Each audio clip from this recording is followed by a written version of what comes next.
Success shouldn't feel this exhausting. If you're winning on paper, but burning out behind the scenes, you aren't failing.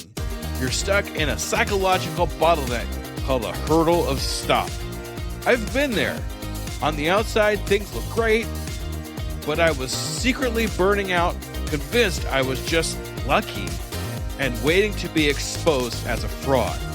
I realized I didn't have a business problem. I had a mindset block. Whether it's imposter syndrome, perfectionism, or fear or failure, these aren't just feelings. They are growth bottlenecks. Identify your specific hurdle and get one immediate action step to regain your momentum today. Go to tuepodcast.net/quiz. That's tuepodcast.net/quiz to take the 3-minute assessment and get your report now.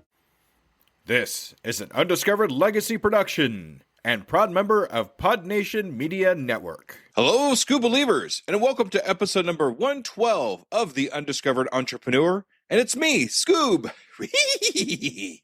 coming at you whatever device you happen to be listening on. Okay, just real quick, I have a really kind of excited announcement. I have something that I've put together, and I'm going to make the official announcement on my next podcast. But I want you to know that I've been working on something really hard, and it's coming out on my next podcast. So stay tuned for that.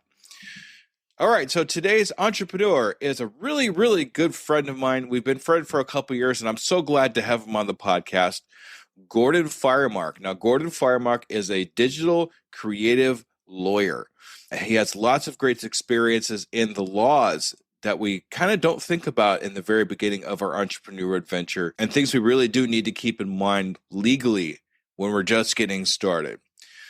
Now, in this podcast, we're going to learn the critical legal mistakes that could kill your business. Gordon shares real horror stories of his practice, including a podcaster who lost his trademark after 15 years because he waited too long to protect his brilliant brand name. Don't let this be you. Listen to this and you'll know how to prevent that. Discover the prenup business strategy that saves partnerships. Find out why most business partnerships fail and how Gordon's proven framework protects co-founders from costly legal battles that can destroy both friendships and companies overnight. And we get the inside scoop on intellectual property gold mines, understanding how our creative content, customer lists, and business processes could be worth millions in intellectual property value, and learn the simple steps to lock down ownership before competitors steal your ideas. So, ladies and gentlemen, let's listen to my good friend, Gordon Firemark. Are you ready to unlock your entrepreneur potential? Are you ready to break free from all the barriers holding you back? Then you've come to the right place. Welcome to the Undiscovered Entrepreneur, your first step in getting across the start line. I'm your host and guide, Skoob, and I'm here with one mission: to help you overcome the obstacles standing between you and the start of your adventure. Whether you're dreaming of launching a startup, creating the next big app, or turning your passion into a thriving business, this podcast is your launch pad. Together we'll navigate the challenges, overcome hidden boundaries that stop us from starting, and learn how to overcome them with the help of others, experience them right along with you. So are you ready to take that crucial step to transform from aspiring to inspiring? Then let's get across that start line together, right here, right now, on the Undiscovered Entrepreneur.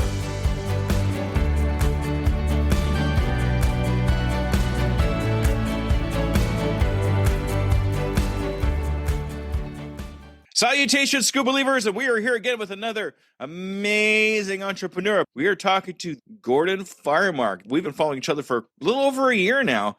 Gordon is into the law side of entrepreneurship, specifically in podcasting, but he has a lot of great knowledge in entrepreneurship and the laws behind entrepreneurship. So, hey, Gordon, how's it going? It's going great, Skoob. Nice to be with you, man. All right. Thanks so much for taking your time. I know you got a busy day to be on the Undiscovered Entrepreneur. Happy to be here. All right. So I kind of have a semi-serious question to ask you right here up front, okay? Are you a Skoob believer? I believe in all things Skoob all the time. Thanks, Gordon. That's awesome. Thank you so much. I appreciate that. Let's give our Skoob believers a little bit of a background, who you are and what your entrepreneur adventure is and how it got. Let's give them a little bit about how it got all started.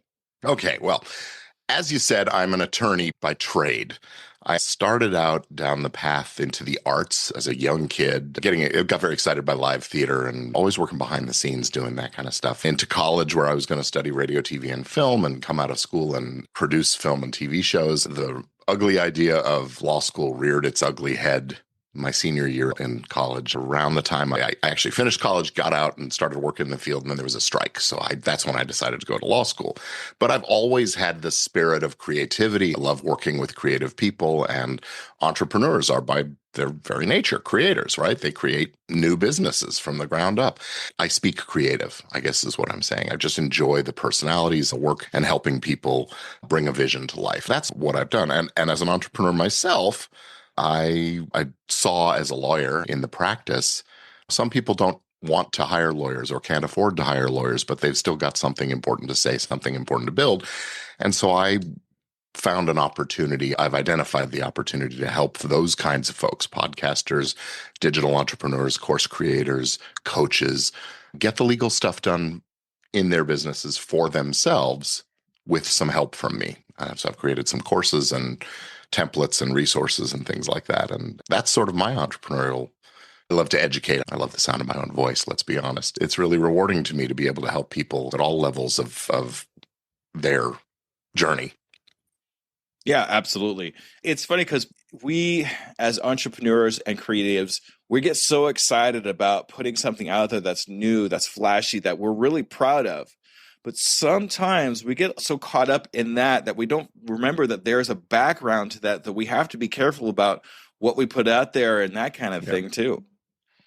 Yeah, absolutely. The legal stuff, as I sort of lump it all together, is, I think, very important. It's the difference between professionalism and amateur hobbyism, I guess you could say. If you're serious about what you're doing, whether it's a side hustle or a primary business, you have to take it seriously and do the things that serious professionals do. And for that means thinking about a business structure, maybe setting up an LLC or a corporation, or at least documenting your relationships if you have partners and co-founders, things like that. But also with your team. Everybody on the team needs to be on the same page, literally, with a contract of some sort that identifies who owns what and who is entitled to what and what's expected of them and those kinds of things. And then, of course, when you're creating, you're making intellectual property. These are tremendously valuable assets. And so few folks in the entrepreneurship world think about that stuff early enough on to really protect it and lock it down so they retain ownership. And then from there, you want to get paid. You got to have relationships with clients and customers and treat those professionally. So again, good contracts, good structures, good protocols, business-like practices. So that's kind of what I try to help folks do and get done. Right, right. So when we're making stuff, you mentioned intellectual property. Can you, just so we know what we're actually making that's intellectually property, can you kind of give us a quick definition of what that is? So when we make something, we know that this is intellectual property. Yeah. So intellectual property is a sort of an umbrella term, a category of law that addresses the protections and enforcement of rules relating to certain kinds of products of the mind. Patents covers inventions, new technologies and systems. If they're unique and not obvious, you can get some protection and hold on to the right to those things for 20 years before anybody else comes in and gets to use the same stuff. Copyright law protects the content we create, expression of the ideas that we put out into the world, whether that's in the form of a podcast episode or a video or a film or a poem, song, anything we write or create if it's original with us, we own it. And we own it for a very good long time. And that's how you can monetize your creative work, I guess you could say. Trademark law is what protects the branding, distinctive names and titles and marks for things, Coca-Cola, Diet Coke, whatever. Nobody else gets to make a cola beverage and call it Coke. because it's a trademark that is owned by that company. And that's an important kind of protection that we need to think about. And then there are the secrets, the recipe for Coca-Cola, for example, that it's not just an apocryphal story. They really do keep it under lock and key, and only a very small number of people know exactly how much of what goes into Coca-Cola. That's so that nobody can exactly replicate what they've done. That could be true of your customer list or processes you use in your business or all those kinds of things. So those are the 4 areas: trade secrets, copyrights, trademarks, patents, that are covered by this area we call intellectual property. They can be tremendously valuable for business. Fantastic. That's awesome. Good information. Thank you, Gordon. I appreciate that. Sure. So when we're looking at getting started, like a lot of my listeners are literally just getting started in their entrepreneur adventure. What should we concentrate on first legally as we're getting started? I know it kind of depends on what kind of business we're starting, but is there any kind of like starting processes we can kind of keep an eye out for? Well, I think that structure is the foundation. You're building everything else on top of it. So you want to make sure that it's stable, solid, and not going to come out from under you at the worst possible moment. So at least thinking about, is there a structure to be built? Now, a lot of folks do have to start up bootstrapping, and they're just doing it on their own. They hang out a shingle, so to speak, and they are the business as what we call a sole proprietor. But if you have a co-founder, a partner, a co-anything in your business, it's really important to get that relationship documented in writing. In the podcast world, I refer to it as a podcast prenup, articulating who gets what if things don't go right, and how are we going to break it up? If we break it up, is somebody going to get to continue the business? Those kinds of things, because those are the most common pitfalls with new businesses. Is people get disillusioned with how much work is involved, or they're not making enough profit from it, or whatever, and so someone wants to leave, and then it becomes a pissing match, a fight.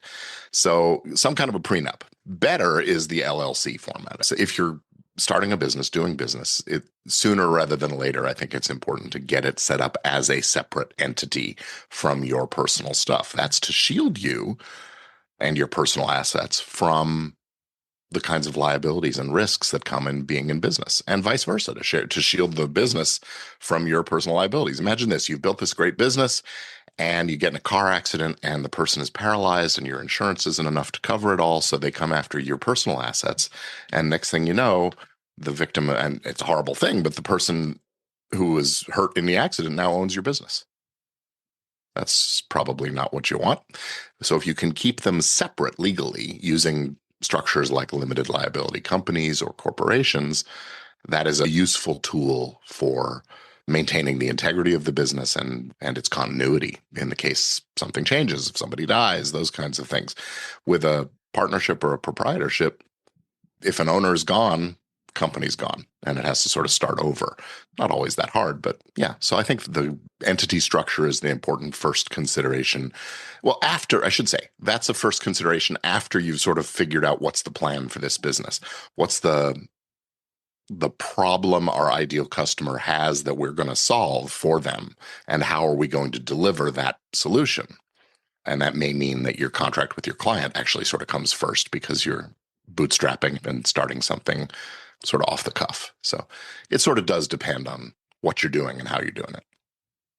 So from what I made to understand, the most common one is the LLC. I mean, that's the one I went for. Yeah, corporations are an older form of business entity. The invention of the corporation goes back to the Dutch East Indies Corporation, when they were doing shipping around the world, and each ship was its own corporation, so that if one ship went down, it didn't sink the whole business. Those kinds of things. And it was also a way to bring in investors and spread the risk and the wealth across things. But they became a little unwieldy to operate in some instances. There's a lot of hoops to jump through with corporations. And so the LLC is a newer, just started in the late 80s, a newer kind of entity that most places in the US anyway recognize, and a lot easier to operate. It's basically just a contract between the owners and the company. It's kind of hard for me to hear the word late 80s and newer in the same sentence. So I'm just still trying to figure that out. Well, I was in law school in the late 80s, so I was a full-baked adult by that point. So. Oh, man. But, in the scheme of things, when we're talking about hundreds of years, 80s is just 50 years ago. Yeah. 40 years ago. All right. So also, something that came up for me, too, when I was just getting started, too, is applying for a fictitious name. Yeah. And I know that kind of depends on the state, but can you give us a little more insight on that? So if you are, what this is about full disclosure and making it possible, transparency, making it possible to find the owner of the business if somebody wants to sue, if there's a reason to be in contact. Now, when you form an LLC or a corporation, you don't need, if you're doing business under the name of the company, you don't need to file a fictitious business name statement, also sometimes referred to as a DBA, doing business as, because the corporation itself or the LLC itself is registered with the state, so it's possible to track down who is behind it. But if you're doing business as a proprietorship or a partnership and you're calling the public facing business is not named the same as the company, then the public has a right to know who's behind this. And the usual way is you file a certificate with the county that tells them these are the people who own this company and how to reach us and so on. And then most places, I think they require you to publish it in the newspaper of widest circulation a few times over a course of a few weeks so that it's searchable. So there's records out there for people to find if they decide they want to come find you. And usually there's a modest cost for filing the DBA. It's much less than filing an LLC or something. And I think it renews every few years. Some places it's like every 5 years. Awesome. Now, when we file for an LLC, do we necessarily need to have a lawyer? I'm sure it's a good idea to have a lawyer to help you with an LLC or applying for anything when it comes to that. But when it comes to LLC, do we absolutely have to have a lawyer? No, it is possible to file an LLC yourself or to use one of these. I use the vending machine metaphor, the online services where you put in your money and you answer a few questions and it spits out a plain vanilla basic LLC or corporate stuff and gets the things filed for you. The truth is, if your company is plain vanilla, that works fine. I also say, would you stick your head in a vending machine that said haircuts $1, put your head in the, if you've got a normal perfect head, maybe it's going to come out just fine. But if not, maybe you wind up missing an ear or something like that. That's sort of how I liken it. Having a lawyer is more about strategic thinking behind the creation of the entity. It's not just, oh, I need to form an LLC, but you want some advice and how to run things and how does it all fit into the plan. And then there's the maintenance, keeping on top of what has to be done each year for the company and those kinds of things. So as a lawyer, I'm certainly in favor of hiring lawyers to do these things, but I get it. Sometimes you have to navigate budgets and things. Yeah, exactly. Exactly. It's okay. So we have our beginnings, our starts, we have our LLC put together. What would technically be our next step from there? Well, if you're running a business online that is having websites and doing, well, certainly if you're having a website, you have to have a privacy policy on your website. So the website documents would sort of be the first order of business, because once you put up that website, you are out there to the public and you want to make sure that you're complying with the privacy laws that require there be a privacy policy disclosing what information you gather and what you're going to do with it and those kinds of things. But also the terms of use of your website. This is the contract between you and your visitors. And it outlines what they can and can't do with what they find on your website. And often you include disclaimers and things like that as well, saying don't rely on the information you find here without doing your due diligence, those kinds of warnings. And then the actual transaction contract, if you're selling something online in e-commerce, you have rules about how you collect payments and things like that, but also what do they get? The deliverables, and do they have a refund policy? All of those things need to be in writing, very explicitly, clearly laid out so that customers and clients know what to expect and don't come at you asking for things they shouldn't be asking for. Right, because it's all outlined there. You could just point at it and say, this is where it was at. Yeah, and oftentimes the credit card processors, if they get a complaint from a customer, they just give them their money back, pull it back out of your bank account, unless you can show them very clearly, no, they agreed to this, and I've done all of these deliverables. So you just want to be armed with as much backup for those kind of situations as you can. You know what I'd like to hear, Gordon, is a story from you about how you had to experience some of these things for yourself as you were getting started. I mean, do you have any kind of experiences you could talk about? Well, I fell into the no refund policy trap myself early on with some of my courses. And I had somebody come back. I think I said it was a 30-day refund policy or something like that. And it was 45 days in. Someone came and asked for the refund. And I told them, your 30 days is up and you sort of missed that opportunity. What can I do to make it right? And next thing I know, I got a charge back from the credit card, and that put my bank account into overdraft status briefly. And It's embarrassing if nothing else. So you can bet I went out and wrote a rock solid refund policy right away. And I've had the situation with a collaborator where we ended up having a bit of a disagreement about ownership and division of proceeds and how we were going to calculate the profit, what expenses were coming off the top and things like that. And we worked that out without too much trouble, but, sort of made me wish I'd had a prenup in place before that. And so, yeah, some of this is learned from experience, but a lot of it is also just learned from case study work as a lawyer. You read a lot of cases about people who've had it a lot worse than I could ever expect. So, and you want to try to help people avoid those. Yeah, definitely. We got to take those extra steps so we understand. We can kind of watch our backs, as it were, as we're going along in our entrepreneur adventure to make sure that these things are covered because they're very important.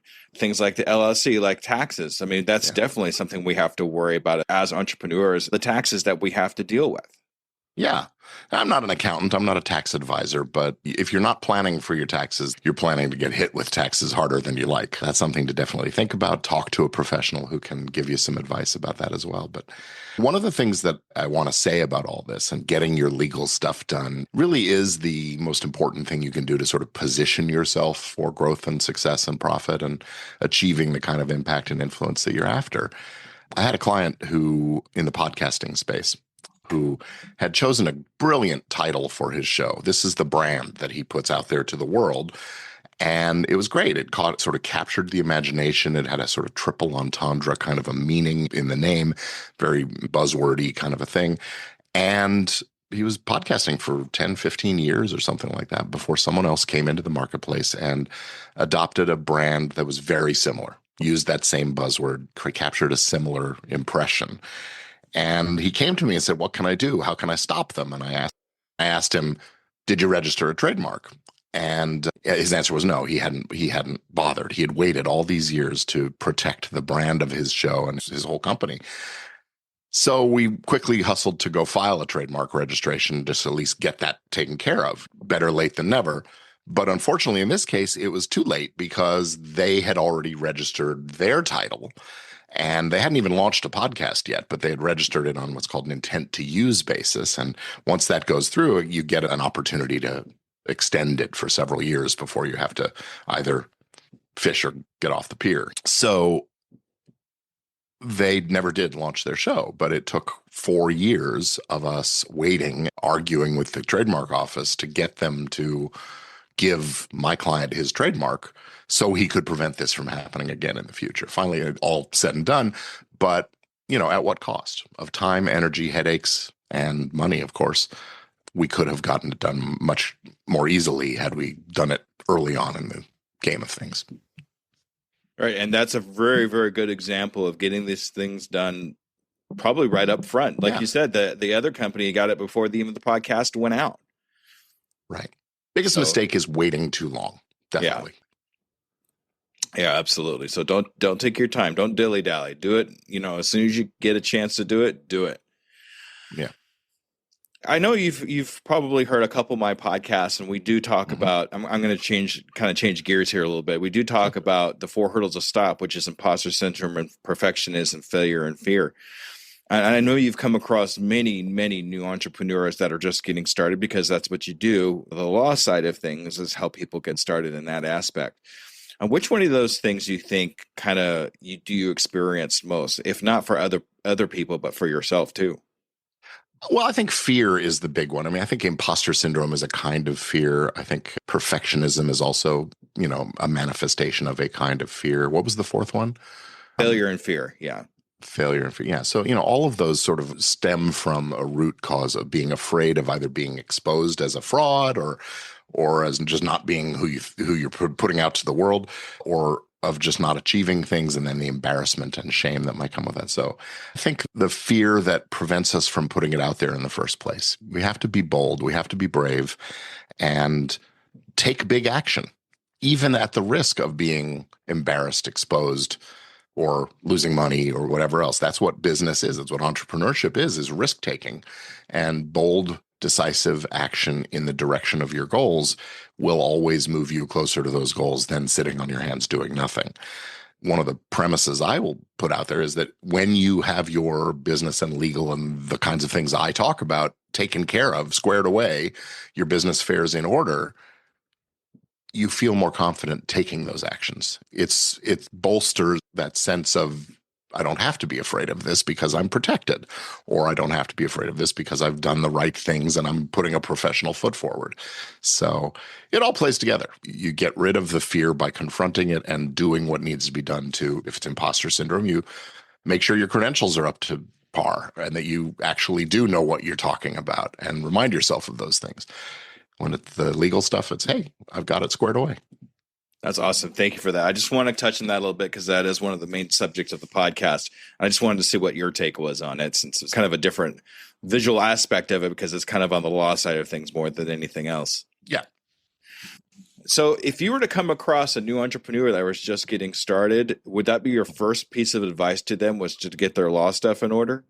I'd say it's the second piece of advice. I think having a business plan, having a business and a marketing plan, really knowing who you serve, what problem they have that they want to solve and are willing to pay to solve, and then offering them that solution and knowing how you're going to deliver it. That's the planning phase of things. I would say once you're ready to move beyond planning and into action, maybe launching a prototype or minimum viable product kind of thing is a first step. But yeah, I'd say put the legal stuff as a fairly high priority, especially if you're working with a team. All right, good. That's good stuff.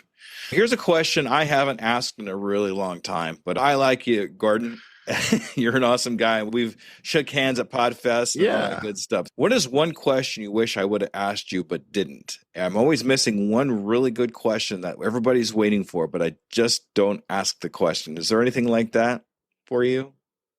That's a hard one. People don't ask about my own priorities and how I run my business very often. And my answer to that question, I would say that my priority is my family. I love my wife and kids. I want to provide a comfortable environment and house for them and live a lifestyle we enjoy.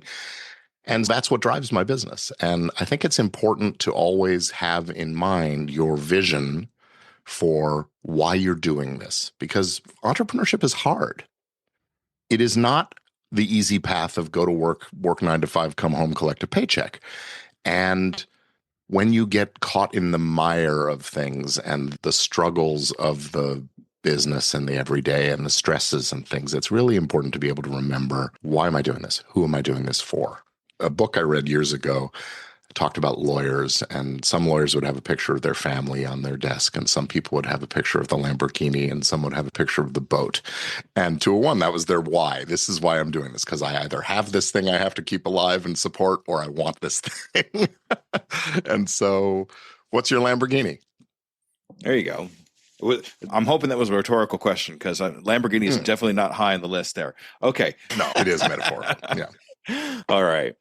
So this is a tradition I have with all my guests. In the next 6 months, where do you see you and your company? Do you have a 6-month goal for yourself? I tend to be not great at those kinds of long-term goal planning. I sit down each year, December 30th, January 1st, whatever, and I do try to write out a plan. And then most of the time it goes on a folder somewhere and I don't look at it again, probably till the 6-month mark or something like that. This year, I've actually put it in my calendar to look at it every quarter, and that helps. My next 6 months, or call it the end of this year, we're recording this on June 1st, right? So next 6-7 months, I am shifting some things around in the business. I'm revamping the messaging.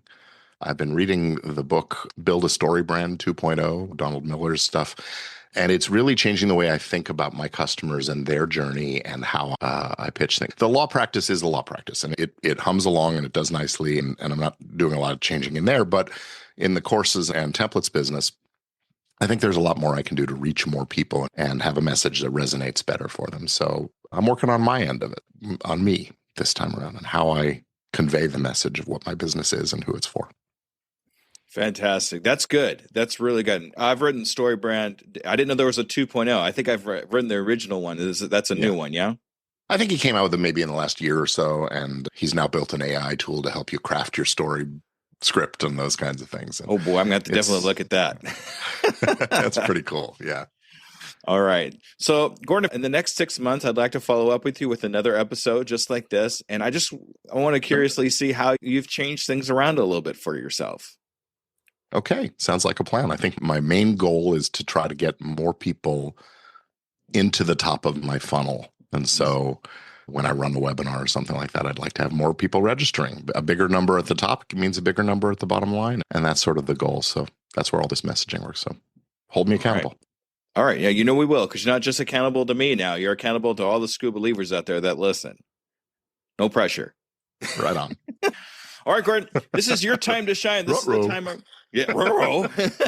All right, this is your time to shine, Gordon. This is the time where I want you to advertise yourself. How do we get a hold of you? Where do we find you? And all that good stuff. Okay, ready, set, go. Well, the central hub for all things related to what I do, GordonFiremark.com. That's GordonFiremark.com. That's where you'll find information about my courses and templates and things like that. The law practice is at firemark.com, and social media, GFiremark, everywhere but Instagram, where it's Gordon Firemark. I'd love to hear from you. Reach out and let me know if there's something you're struggling with. If you have questions, I love to share my wisdom and knowledge and help folks understand all this stuff a little better. And I hope you'll check it out. All right. Gordon, this has been an absolute treat. I really enjoyed talking to you and learning. I've learned so much about you and law and all that other great stuff we've talked about. Thank you so much for taking your time out of the day. Thank you. It's been a real pleasure, Skoob. Thank you. All right. All right, Skoob believers, make sure you stay tuned for the wrap up. Okay, everybody. Thank you. Bye-bye.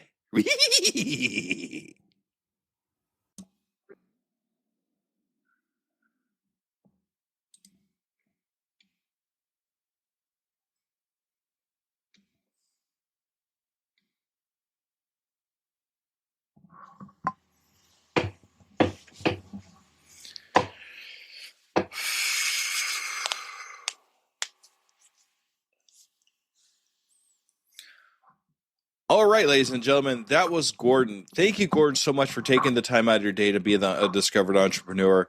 It was great getting some of that legal information that all of us can really use when we're first starting in our entrepreneur adventure. But as usual, I do have a couple of takeaways on this. Your creative work is your fortune, protected like gold. Every podcast episode, video, course, or piece of content you create is valuable intellectual property that could generate income for decades to come. Stop giving away your future wealth by failing to secure trademarks, copyrights, and proper business structures that transform your passion into a protected, profitable empire. And also, fear is just success waiting to happen. Take bold legal action now. The difference between amateur dreamers and professional entrepreneurs isn't talent or luck. It's having the courage to invest in proper legal foundations that give you the unshakable confidence to scale big. When your business affairs are bulletproofed with LLCs, solid contracts, and trademark protection, you'll stop playing small and start taking the massive action that creates legendary success stories. With that, I'm going to say thank you, Skoob believers, for another great episode. Make sure you stay tuned for the next episode where I have that big announcement for you. All right, Skoob believers, thank you. Bye-bye. And there you have it, future entrepreneurs. We've taken another step towards our journey to get across that start line. Remember, every great business starts with a single idea and the courage to pursue it. You've already shown that courage by joining us here today. As we wrap up this episode of The Undiscovered Entrepreneur, I want to remind you that the start line isn't as far away as you might think. With each bit of knowledge you gain, each fear you face, you're getting closer to launching your dream.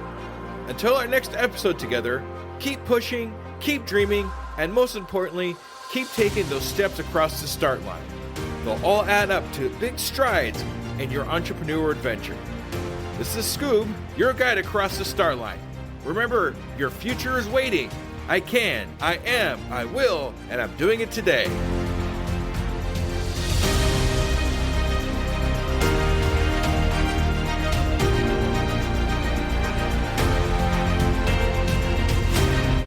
Hello, Skoob believers.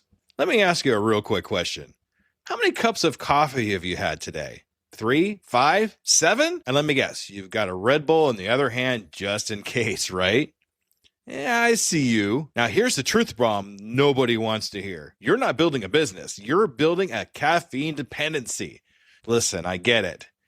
When you're grinding 12, 14, 16-hour days, you're building something from nothing. When you've got payroll to meet, investors to impress, and visions that won't wait. You need fuel. But what if I told you that the fuel that you're using is actually slowing you down? What if the very thing that you think is keeping you sharp is actually making you dull? Enter Rise Coffee. This isn't your grandma's mushroom tea.